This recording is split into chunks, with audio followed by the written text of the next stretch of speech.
नमस्कार दोस्तों, डोलमे पोल चैनल में आप सब मित्रों का हृदय से अभिनंदन करता हूं। दोस्तों, 7 वार 9 त्यौहार ये हमारे देश में जो है बिल्कुल ही प्रासंगिक बात है।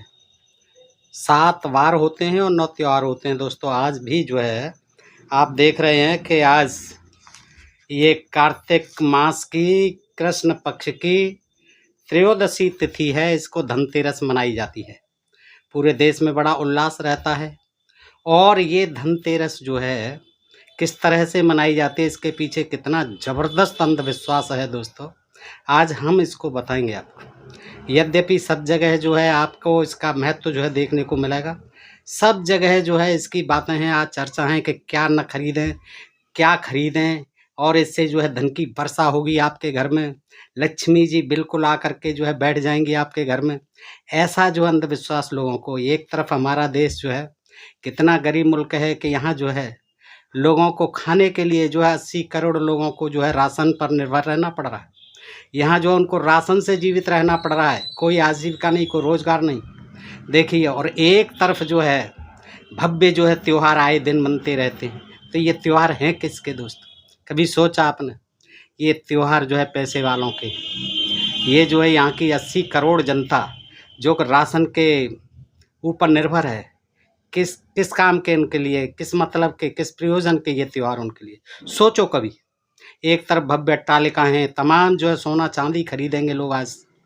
तमाम जो है दोस्तों आज धनतेरस के दिन तमाम खरीदारी हो, कार से लेकर के तमाम लग्जरी आइटम्स, मकान, दुकान, खेत खलियान लोग खरीदेंगे।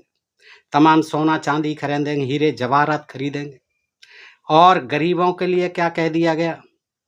गरीबों के लिए कह दिया गया कि आप तो नमक खरीदो, धनिया खरीदो, सबसे अच्छा झाड़ू खरीदो, हैं कोई टूटा फूटा बर्तन हो उसको बदल के ले आओ, पीतल तांबे का। स्टील का बर्तन भी मत खरीदो, ये मत खरीदो, तेल मत खरीदो, कुछ चीज़ें खरीदो, कुछ चीज़ें मत खरीदो। दोस्तों, जनता इतनी अंधविश्वास में फंसा रखी है, और जनता भी इतनी अंधविश्वास में बगैर किए के कितने वर्षों से मनाई जा रहा है ये धनतेरस। कितनी जो है लक्ष्मी की पूजा होती है घर घर में, फिर भी लोग जो है भूखे मरते हैं। सबसे गरीब देश में गिना जाता है भारत। जिस देश की 80 करोड़ जनसंख्या 5 किलो राशन पर जीवित है, क्या उस देश में ऐसे त्योहारों का मनाया जाना सार्थक है? किस प्रयोजन के हैं ये दोस्तों? कभी सोचा है? एक तरह से ये लगता है भव्य अट्टालिकाएं जगमग हो रही हैं, तमाम जो है उन पर ज्योति जल रही हैं, और एक तरफ झोंपड़ियों में दिया जलाने के लिए तेल भी नहीं है। कितने लोग हैं ऐसे? हैं 80 करोड़ जनता जो है राशन पर निर्भर है दोस्तों। तो बड़ा अचंभा सा होता है, कितना अंधविश्वास हो उनको। और वो करते, वो नहीं तो झाड़ू लाएंगे खरीद के, कुछ मनाएंगे जरूर, क्योंकि उनको भी उम्मीद है कि जैसे इनके यहाँ लक्ष्मी कूद पड़ती है, ऐसे किसी दिन हमारे आंगन में भी आ जाएगी। बगैर किए के, बगैर श्रम के जो है लोग इस तरह की चीज़ें जो है हमारे देश में प्रचलित हैं। पैसा नहीं है, कर्ज करके त्यौहार मनाएंगे, खुशियाँ मनाएंगे, और काम भी नहीं करने जाएंगे उस दिन। छुट्टी तो होनी ही होनी है। आए दिन त्यौहार हैं, आए दिन छुट्टियां हैं, रंगरेलियां हैं, मौज मस्तियां हैं। पैसा हो नहीं हो, कर्ज करके खाएंगे। तो ये देश है दोस्तों। देखिए, आज के दिन जो है धनतेरस है। आज के दिन की जो कुछ कथाएं बना रखी हैं, लोगों में ज़बरदस्त अंधविश्वास फैला रखा है दोस्तों। और आज वैज्ञानिक युग होते हुए भी 21वीं सदी के भारत में भी ये अंधविश्वास ज़बरदस्त कायम है दोस्तों। अफसोस होता है देख करके। ये क्या है? ये पहले जो है धन्वंतर त्रयोदशी थी। धन्वंतर त्रयोदशी के रूप में मनाना शुरू हुआ था। किसी न किसी देवता, चाहे कोई भी देवता हो, उनके भी जन्मदिन पता हो या नहीं हो, लेकिन उनकी तिथि बना दी गई है कि कभी गणेश चतुर्थी आ गई, कभी हनुमान जयंती आ गई, कभी राम जी का रामनवमी आ गई, कभी कृष्ण जयंती आ गई, कभी कोई विष्णु जयंती आ गई, कभी कुछ आ गया, कभी कुछ आ गया। ये जो है देवताओं के नाम पर, ऋषि मुनियों के नाम पर, कभी परशुराम जयंती आ गई, कभी कोई और जयंती आ गई। तमाम जो है जयंती देवी देवताओं के नाम पर ही, महापुरुषों के नाम पर आ गई। तो इसी तरह से ये जो है धन्वंतरी, वो जो चिकित्सक थे, देवताओं के वैद्य थे, उनके ऊपर मनाई जाती थी। उनकी जो है तिथि आज बना दी 13, ये क्या नाम है, धनतेरस वाली दिन, कार्तिक पक्ष की, कृष्ण पक्ष की, कार्तिक माह की कृष्ण पक्ष की त्रयोदशी। तो इस दिन जो है धन्वंतर जो वैद्य थे उनकी मनाई जाती थी, लेकिन धीरे धीरे जो है वो फिर कई देवी देवताओं की, खास तौर से लक्ष्मी की पूजा की ओर स्थापित हो गई दोस्तों। तो देखिए, क्योंकि आपने देखा होगा, मैंने एक वीडियो भी बनाया कि समुद्र मंथन चल रहा है। समुद्र मंथन जो है देवता लगे हुए हैं, एक तरफ बासुकी जो है नाग, उसका जो है रस्सी बनी हुई है, और मंदराचल जो है, और विष्णु जी जो है कच्छप बने हुए हैं, उनकी पीठ पर मंदराचल है और घूम रही है, घुमा रहे हैं, और ये उम्मीद कर रहे हैं कि इससे पता नहीं कितने रत्न निकलेंगे, और निकले भी। हाथी निकले, घोड़े निकले, उसमें से तमाम जो है अनगिनत चीज़ें निकली। लक्ष्मी जी भी प्रकट हुई जो विष्णु जी ने ले ली। हाँ, हाथी निकला ऐरावत, इंद्र ने ले लिया, वो भी हाथी। उच्च श्रवा घोड़ा निकला, वो भी ले लिया। तमाम रतन निकले, और यहाँ तक विष निकला, उसको जो है शिव जी को पिला दिया गया। और अमृत निकला, उस पर जो है विवाद हुआ। और उसी में से जो है घड़े में, सोने के घड़े में अमृत भर के ले करके धन्वंतरी महाराज भी निकले। देखिए, समुद्र मंथन में निकले धन्वंतरी महाराज, अमृत का कलश लेके, जिसके पीछे जो है झगड़ा हुआ दैत्यों में, और फिर विष्णु ने मोहिनी रूप बना करके, स्त्री का रूप बना करके देवताओं को पिला दिया। तो दोस्तों, ये धन्वंतरी महाराज वही थे जो चिकित्सक थे, वैद्य थे इन देवताओं के। उनके जयंती के रूप में मनाई जाती थी। लेकिन अब धीरे धीरे इसका जो है मनाने के पीछे तमाम पौराणिक कहानियाँ जनता में फैला दी गई हैं दोस्तों, और इसलिए जनता भी जो है अंधविश्वासी बन करके इनको मान रही है। तो दोस्तों, आज में बड़ी रोचक और दिलचस्प कहानियाँ हैं, एक दो मैं आपको सुना देता हूँ। कि धनतेरस की कथा कहते हैं, क्या है कि एक दिन भगवान विष्णु मृत्युलोक में विचरण करने के लिए लक्ष्मी सहित भूमंडल पर आते हैं। चलो कि लक्ष्मी आज घूम के आते हैं। भगवान विष्णु जो है लक्ष्मी जी के साथ विचार बनाया और आ गए हमारे इस लोक में, अपना लोक छोड़ करके। पता नहीं वो विष्णु लोक कहाँ है, वहाँ से चल दिए, आ गए। कुछ देर बाद लक्ष्मी से बोले कि मैं दक्षिण दिशा की ओर जा रहा हूँ। अरे दक्षिण दिशा से तो महाराज आए ही थे, क्षीर सागर उधर ही तो कहीं बताते हैं, आए थे भगवान। और वो लेके लक्ष्मी सुनो, मैं दक्षिण दिशा की ओर जा रहा हूँ, जगह नहीं बता रहे हैं। देखिए, गोपनीय रखते थे। दक्षिण दिशा की ओर जा रहा हूँ, तुम उधर मत देखना। क्या विचित्र बात है, क्यों नहीं देखना? ऐसा क्यों कह रहे हो, इतना दूर ला करके बेचारी अपनी पत्नी से, कि उधर मन देखना, मैं दक्षिण दिशा की ओर जा रहा हूँ। यह कह ज्यों ही भगवान ने राह पकड़ी, त्यों ही लक्ष्मी पीछे पीछे चल पड़ी। उन्हें विश्वास नहीं हुआ कि जे जा कहाँ रहे हैं, वो भी पीछे पीछे चल पड़े। कुछ ही दूर पर सरसों का खेत दिखाई दिया। खेत में सरसों खड़ी हुई थी, और उसके बाद ईख का खेत मिला। ईख जो है लगी हुई थी, गन्ने लगे हुए थे, उसमें उपज रहे थे। वहीं लक्ष्मी जी ने श्रृंगार किया, अपनी जो है साथ लाई थी वो श्रृंगार पेटी को खोला उन्होंने, श्रृंगार किया उन्होंने खेत के पास बैठ करके गन्ने के, और ऊख तोड़कर चूसने लगे। देखिए, श्रृंगार करके क्या किया, उनका मन आया तो उसमें से ऊख तोड़े और चूसने लगे। अच्छा, तत्क्षण भगवान लौट आए। उन्होंने कहा, देखूं तो सही ये क्या कर रही है। लौट आए और वह देखकर लक्ष्मी पर क्रोधित होकर श्राप दिया। क्या श्राप दिया? कि जिस किसान का यह खेत है 12 वर्ष तक उसकी सेवा करो। हाँ, ऐसे आपने क्या गड़बड़ कर दिया, ये गन्ना चूस लिया बगैर पूछे। कितनी मेहनत से उगाता है किसान, और आपने जो है इसको तोड़ करके चूस लिया। अब जाइए, आप जो है, हम श्राप देते हैं आपको, श्राप दे देते हैं कि 12 वर्ष तक उस किसान की आप सेवा करिए जिसका ये खेत है। ऐसा कहकर भगवान तो चले गए। देखिए, कितना निर्मोही थे भगवान। ऐसे आजकल कोई छोड़ के जाएगा अपनी पत्नी को? नहीं छोड़ के जाएगा दोस्तों। बता दीजिए कमेंट करके कि मैं चला जाऊंगा ऐसे पत्नी को दूर ले जा करके कहीं छोड़ करके, और ये कह करके तू 12 साल उसके यहाँ नौकरानी बन के रहे, उसकी गुलामी कर, उसकी सेविका बन के रहे, दासी बन के रहे हैं। अरे गन्ना चूस लिया, आप तो भगवान हैं, क्या हो गया है? आपने जो लक्ष्मी जी को इतनी बड़ी सजा दे दी, तो बेचारी लक्ष्मी जी रह गई, वो तो चले गए। ऐसा कहकर भगवान तो चले गए क्षीर सागर, और लक्ष्मी ने किसान के यहाँ जाकर उसे धन धान्य से पूर्ण कर दिया। लक्ष्मी जी हैं, उन पर क्या कमी थी? हैं, उसको लक्ष्मी ने धन धान कर दिया, और 12 वर्ष रही उसके यहाँ, धन की बरसात करती रही। अच्छा, 12 वर्ष के बाद लक्ष्मी जी जाने के लिए तैयार हुई कि अब तो 12 साल, जैसे रामचंद्र जी का 14 वर्ष का वनवास बीता, पांडवों का बीता अज्ञातवास, 12 साल के बाद वो अपने अपने वापस होने को चले। तो ऐसे ये भी बोली 12 वर्ष तो बीत गए मेरे साथ के, मैं भी चलती हूँ अपने क्षीर सागर चल देती हैं। तो तैयार हो गई। किसान ने पूछा, महारानी देवी जी आप कहाँ जा रही हैं?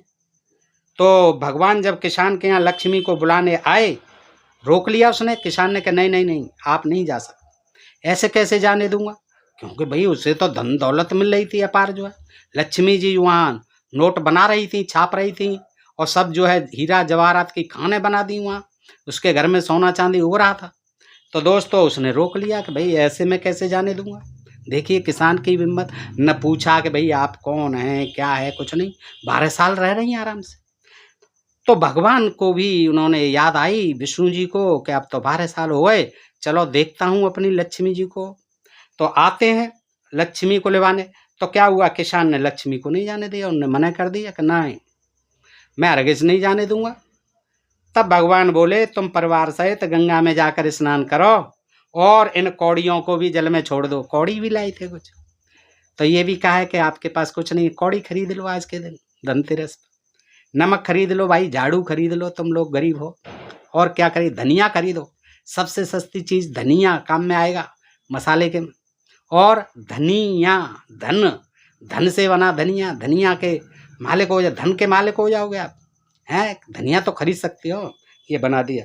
तो उन्होंने, विष्णु जी ने क्या कहा, ये भाई कौड़ी ले जाओ तुम और गंगा जल में छोड़ दो, जाकर के गंगा जल में नहाइए गंगा में।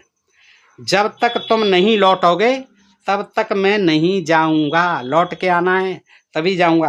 किसान ने ऐसा ही किया, कौड़ियों को ले गया, गंगा स्नान करने चला गया। जैसे ही उसने गंगा में कौड़ियां डाली, वैसे ही गंगा में से 4 हाथ निकले, ओहो चतुर्भुज निकले, और कौड़ियां लेकर चलने को देते हुए। देखिए भगवान विष्णु भी क्या लाए, हीरा ले आते, कौड़ियां ले आए 2 पैसे की हैं। और वो जैसे ही उसने डाली, 4 हाथ निकले आए उन्हें लपकने के लिए। तो कौड़ियां लेको चलने को तैयार हो गए वो हाथ जो है। तब किसान ने ऐसा आश्चर्य देख गंगा जी से पूछा कि हे महारानी ये बताओ, ये 4 भुजाएं किसकी थीं जो कौड़ियों को लपक ले गईं? तो गंगा जी ने बताया कि रे किसान, ये 4 भुजाएं और 4 हाथ मेरे ही थे। तूने जो कौड़ियां मुझे भेंट की हैं वे किसकी दी हुई हैं? अब गंगा जी को कुछ पता नहीं है, पूछ रही हैं कि मेरे ही हाथ है। अब गंगा जी आप तो पूरी बह रही हैं, अब 4 हाथों से ही क्या था, आप तो वैसे ही ले जाती है, बहा ले जाती हैं। तो उनने कहा मेरे ही हाथ हैं 4 बेटा, तू ये बता ये कौड़ियां तू किसने लाया, किसने दी थी तुझे उपहार में? किसान बोला मेरे घर में 2 सज्जन आए हैं, एक सज्जन है स्त्री हैं और एक पुरुष हैं। 2 सज्जन आए हैं, उन्होंने ही दी हैं मुझे। गंगा जी बोली तुम्हारे घर जो स्त्री है वह लक्ष्मी है बेटा, तुम कहाँ झंझट में फंसे हो। और पुरुष विष्णु भगवान है। बताओ, भगवान को नहीं लोग जानते थे, लक्ष्मी को नहीं जानता था किसान, कोई नहीं जानता था उस गांव में है। और रही आई 12 साल लक्ष्मी जी। तुम लक्ष्मी को न जाने देना, गंगा जी कह रही है। नहीं तो देखिए वो भी कह रही हैं विष्णु जी बेशक लेने आए हैं, नहीं जाने मन देना, नहीं तो पुनः उसी भांति निर्धन हो जाओगे जैसे पहले थे। यह सुन जब वह किसान लौटा तो भगवान से बोला कि मैं लक्ष्मी को तो नहीं जाने दूंगा। भगवान कौन है आप, मैं नहीं जाने दूंगा आपके साथ। तब भगवान ने किसान को समझाया कि बेटा कहानी ये थी कि इसको मैंने श्राप दिया था कि ये तेरा एक गन्ना तोड़ के खा गई थी, तो मैंने जो है इसे श्राप दिया था, और उसके कारण ये 12 वर्ष से तेरे घर में तेरी सेवा कर रही है। फिर लक्ष्मी चंचल होती है बेटा, जो रुक नहीं पाएगी। इनको बड़े बड़े नहीं रोक सके, तू क्या रोक पाएगा? किसान ने हठपूर्वक पुनः कहा नहीं, मैं लक्ष्मी जी को अब नहीं जाने दूंगा। इस पर लक्ष्मी जी ने स्वयं कहा कि हे किसान, यदि तुम मुझे रोकना चाहते हो तो सुनो, कल 13 है, कल 13 है, एक दिन पहले का बाकी है ये आज से। कल 13 है और तुम अपना घर साफ करो, रात्रि में घी का दीपक जलाओ, तब मैं तुम्हारे घर में आऊंगी। हाँ, तब तुम्हारे घर में स्थिर रहूंगी। कल जो है अपने घर को साफ करो, दिया जलाओ घी का, उस समय तुम मेरी पूजा करो, किंतु मैं तुम्हें दिखाई नहीं दूंगी। किसान ने कहा ठीक है, मैं ऐसा ही करूंगा। इतना कहा और सुन लेने के बाद लक्ष्मी जी दसों दिशाओं में फैल गई, दसों दिशाओं में फैल गई। भगवान देखते ही रह गए। दूसरे दिन किसान ने लक्ष्मी के कथनानुसार पूजन किया। उसका घर धन धान्य से पूर्ण हो गया। अरे भाई 12 वर्ष से क्या हो रहा था? 12 वर्ष से धन धान्य पूर्ण हो तो रहा था। लक्ष्मी जी 12 साल से रह रही थी। आज के दिन की महत्ता दिखाने के लिए कि आज जो है धनतेरस के दिन उसने पूजा की, उसका घर धन पूजा करो भाई, पूजा करो लक्ष्मी जी की। तुम्हारा भी घर उसी किसान की तरह। अब पता नहीं कौन किसान था, कहाँ का था, क्या था, सब मनगढ़ंत कहानियाँ बना दी हैं और ऐसे भोले वाले लोग बड़े मज़े से सुनते हैं। वाह वाह वाह, ऐसा ही करने लग जाते हैं। मनाओ भाई, दीपक जलाओ। तो क्या हुआ, दूसरे दिन किसान ने लक्ष्मी के कथनानुसार पूजन किया। उसका घर धन धान्य से पूर्ण हो गया। ये लोग जो है बेचारे गरीब कब से मनाते आ रहे हैं, आज तक किसी का घर नहीं। वही झोंपड़ी है, वही ठाट वाट है सब। गाँवों में देख लीजिए 80 करोड़ 5 किलो राशन पे जी रहा है आदमी इस देश का। कहते हैं कि लक्ष्मी की वर्षा। जिस देश में लक्ष्मी की पूजा होती है सबसे गरीब है, सरस्वती की पूजा होती है सबसे निरक्षर देश है। देखिए इसी भांति वो हर वर्ष 13 के दिन लक्ष्मी जी की पूजा करने लगा। बस यहाँ से फिर उसकी देखा देखी पूरा देश करने लगा। उस किसान को ऐसा करते देखकर कितने ही लोगों ने, पूरे भारतवर्ष ने पूजा करना शुरू कर दिया।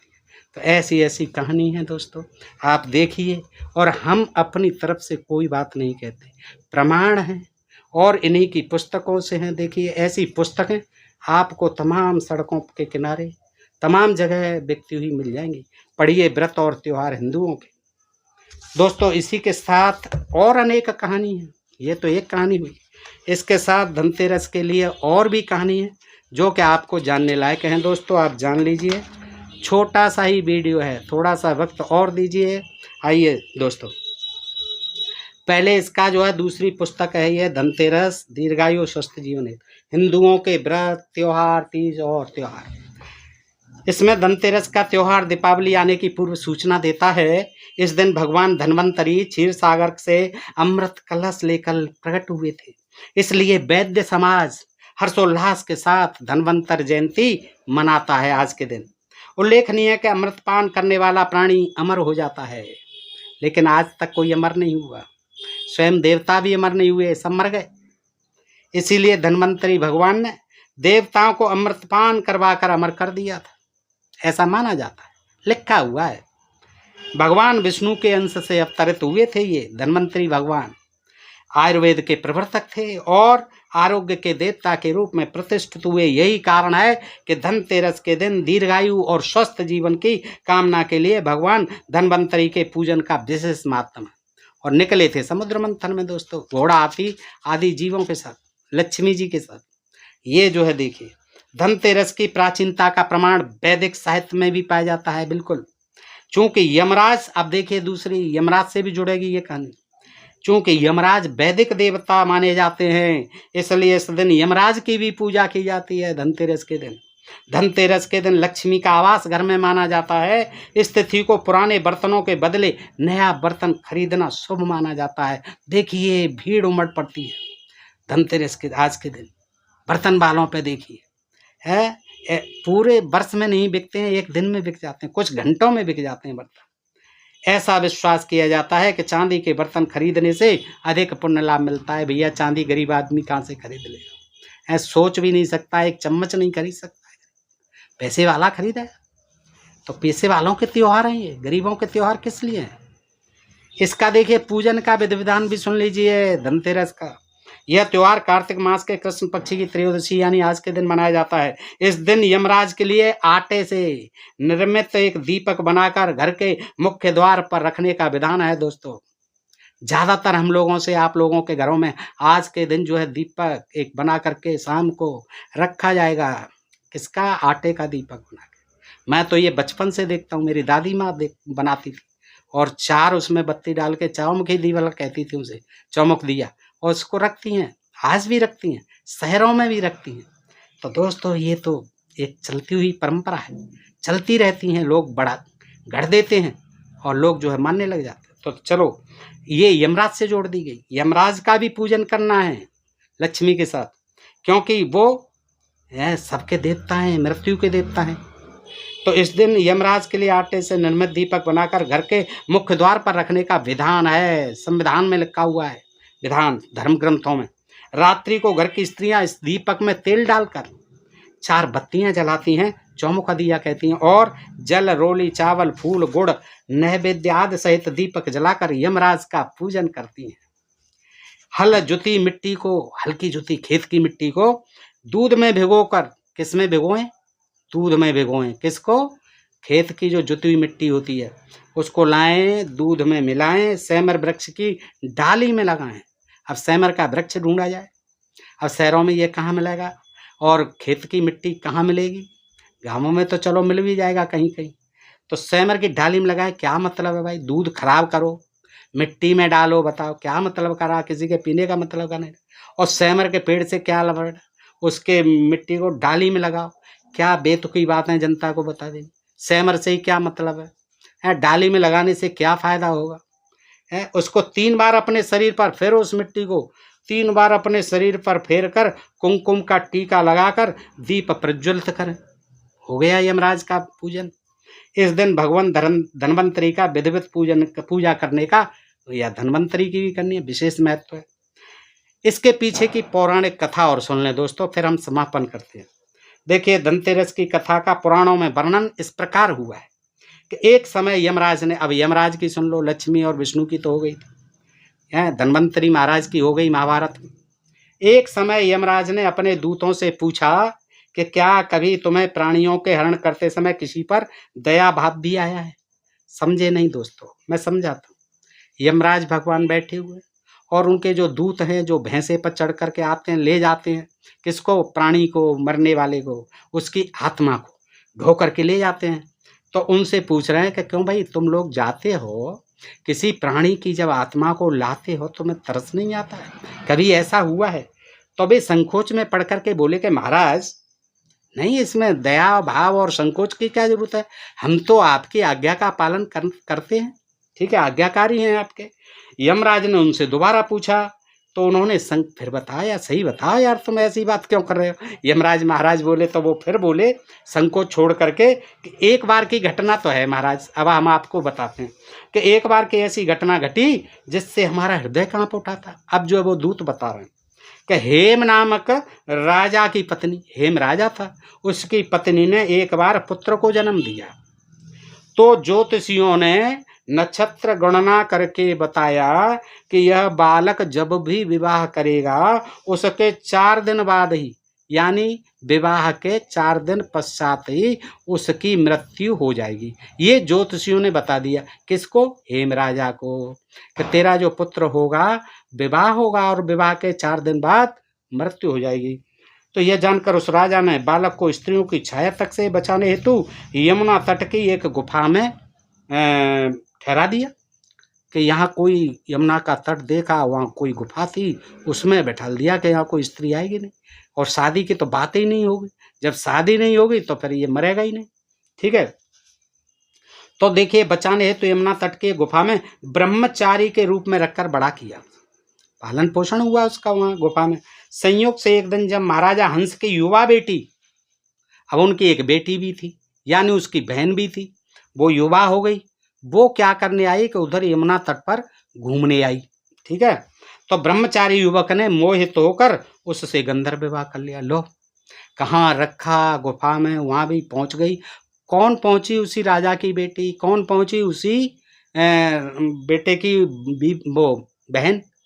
और देखो, उसने आप किया न ताब, गंधर्व विवाह कर लिया, ठीक है भाई, शादी कर ली उसने, लव मैरिज कर ली। गंधर्व विवाह लव मैरिज से कहते थे। 4था दिन पूरा होते हुए राजकुमार मर गया। अपने पति की मृत्यु देखकर उसकी पत्नी बिलख बिलख कर रोने लगी, यानी बहनी तो थी, रोने लगी पत्नी। उस नवविवाहिता का करुण विलाप सुनकर हमारा हृदय भी कांप उठा, और हम जो है वहाँ पहुँच गए थे उसकी आत्मा को लेने। दूत बता रहे हैं यमराज को। तो महाराज, जब हमने ये देखा तो हमारा हृदय कांप उठा। अरे रोज देखते हो भाई तुम तो, सब रोना चिल्लाना होता है ऐसे ही है। कभी किसी की 2 दिन बाद ही मर जाता है, कोई 1 महीने बाद मर जाता है, उसको तो तमाम ये उन्होंने एक स्पेशल कथा जो है 4 दिन की सुनाई, तो हमारा दिल जो है कांप उठा। हमने जीवन में कभी भी ऐसी सुंदर जोड़ी नहीं देखी थी। वे दोनों साक्षात कामदेव व रति के अवतार मालूम होते थे। उस राजकुमार के प्राण हरण करते समय हमारे आंसू नहीं रखे। तो भाई तुम तरस करते, क्यों तुम प्राण हर लिए हैं? जब इतना ही जानते थे तो तुम्हें तरस करना था, तुम्हारे हाथ में थी प्राण हरण करने की शक्ति है, तो उसको रोक देते। भाई तरस आ रहा था, लेकिन हमने जब वो कहते हैं कि जब आत्मा का हरण किया तो हमें भी रोना आ गया, हमारे आंसू रुक नहीं रहे थे। यह सुनकर यमराज ने कहा क्या करें, विधि के विधानानुसार उसकी मर्यादा निभाकर हमें ऐसे अप्रिय कार्य करने ही पड़ते हैं। भाई हमें तो विधि की मर्यादा जो है पालन करनी होती है। यमराज बोले भाई हमारा क्या है, हम तो तुमको आज्ञा देते हैं, तुम करते हो, हम विधि की आज्ञा को मानते हैं। क्या अकाल मृत्यु से बचने का कोई उपाय नहीं है महाराज? एक यमदूत ने उत्सुकतावश पूछा। तो यमराज बोले हाँ उपाय तो है। अब देखिए ये कहानी का सार आ जाता। उन्होंने पूछा कि महाराज एक बात बताओ, ये अकाल मृत्यु जो होती है, भाई अकाल मृत्यु तो तुम्हारे हाथ में है, तुम खींच के लाते हो, यमराज आज्ञा देते हैं, उसकी प्राण को खींच के लाते हो आत्मा को, तो ये तो तुम्हारे हाथ में। फिर भी पूछ रहे हैं कि इस अकाल मृत्यु का कोई इलाज है? तो यमराज बोले हाँ उपाय है। अकाल मृत्यु से छुटकारा पाने के लिए व्यक्ति को धनतेरस के दिन, अब आई मूल बात जिसके लिए कथा गढ़ी गई, धनतेरस के दिन पूजन और दीपदान विधि पूर्वक करना चाहिए। दीपदान, ये दीपदान जो है बुद्धों का उत्सव था, दीपदान दीपावली जिसे कहते हैं, और ये धनतेरस से शुरू हो जाती थी वहाँ भी। तो ये जो है वो कहते हैं कि दीपदान करना चाहिए और पूजन करना चाहिए। जहाँ यह पूजन होता है वहाँ अकाल मृत्यु का भय नहीं सताता। अब उन्होंने यहाँ जो है बात जो है अपनी मुंह से नहीं कही है कि यमराज का पूजन करना चाहिए, इसमें नहीं लिखा, लेकिन ये बात हो गई कि मेरा पूजन करना चाहिए, इसीलिए यम का भी पूजन करते हैं। कहते हैं कि तभी से धनतेरस के दिन यमराज के पूजन के पश्चात दीपदान करने की परंपरा प्रचलित हुई।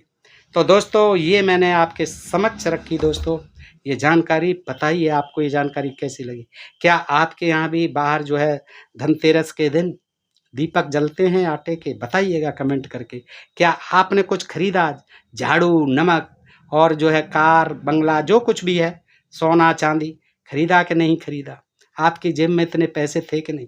क्या आप जो है राशन पर निर्भर हैं दोस्तों? क्या आपको ऐसे त्यौहार मनाना सार्थक लगता है? ये कुछ प्रश्न हैं दोस्तों, अगर आप उचित समझें तो जवाब अवश्य दें दोस्तों, ताकि हम भी जान सकें कि हमारे देश का जो है कितना अंधविश्वास और कितना जो है भोलापन हमारे देश को कहाँ ले जा रहा है। वैज्ञानिक युग में भी ये अंधविश्वास जो है लोगों को अकर्मण्य बनाए हुए, आलसी बनाए हुए, कामचोर बनाए हुए, तकदीर के भरोसे, भाग्य के भरोसे, देवताओं के भरोसे बनाए हुए हैं। उनकी समझ में नहीं आता कि ये सब व्यर्थ है, इसमें कुछ नहीं रखा, इससे बाहर आना चाहिए। वैज्ञानिक चिंतन होना चाहिए, वैज्ञानिक शिक्षा का प्रचार प्रसार होना चाहिए, तभी हमारा देश जो है आगे बढ़ सकेगा। दोस्तों आज के लिए इतना ही। अपने प्रिय चैनल ढोल में पोल को सब्सक्राइब करते रहें। फिर मिलते हैं ऐसे ही किसी प्रसंग के साथ अगले वीडियो में। तब तक के लिए आप सब मित्रों का हृदय से आभार, नमस्कार, जय भारत, जय इंडिया दोस्तों।